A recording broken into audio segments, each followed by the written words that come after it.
What? Bakit, ma'am? Tumitigas eh. Ano? Putong ko. Oy. sorry. Kailangan ano eh. Normal yan eh. Ganda, yun na yung ano. Pupunta natin si ma'am sa unit niya. Tara, doon na tayo. Kaya dyan.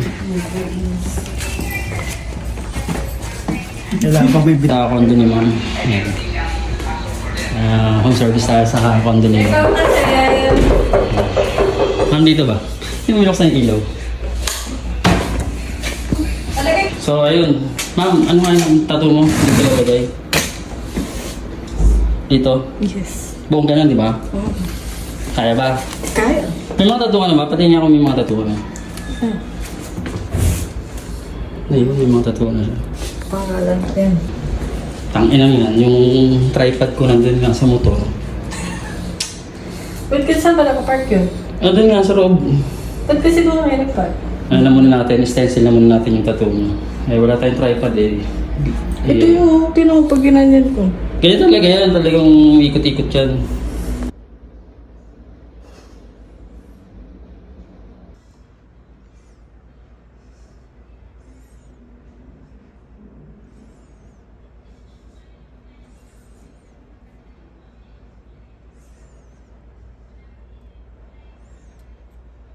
Ganda nito. Hindi ko pinapakita mukha mo. Naiiyak kasi ako. Wait lang.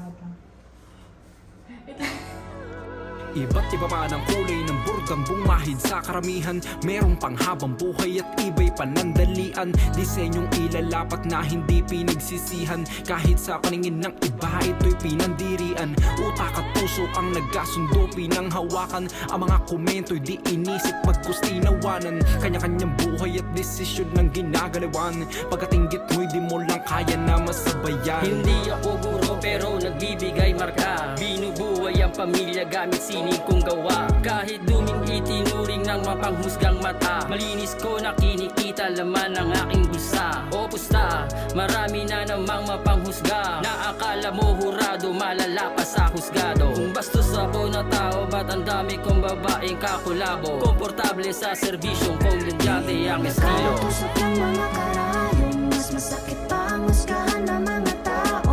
Pero dapat mong maisip galing ang palalo. Dahil mas matimbang pa rin ang iyong mga plano.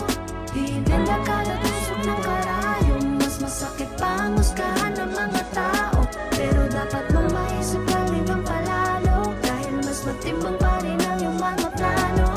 Kahit napakaraming negatibo sa iyong paligid nakatitig, sa iyong balat na tila nandidire, di mo kailangan makipagpataasan ng ihe. Ang dapat mo lang gawin ay makinig at manahimik. Kasi ang sarap mabuhay sa mundo ng mapayapa. Enjoyin mo kada oras, wag kang magsasawa. Kung may nanguhusga, idaan na lang sa tawa. Tandaan mo lang palagi, utak dapat gumagana. Natatakan ka ng dating sa kanila na bilanggo sa kasalanan. Paano mo matatakasan? Sulyap na naaangasan. Kung maging sa pagyuko mo may matapas sa daanan. Binabagtas mo ang mundong tila rebulto na nanahan. Daigin mo na lang yan.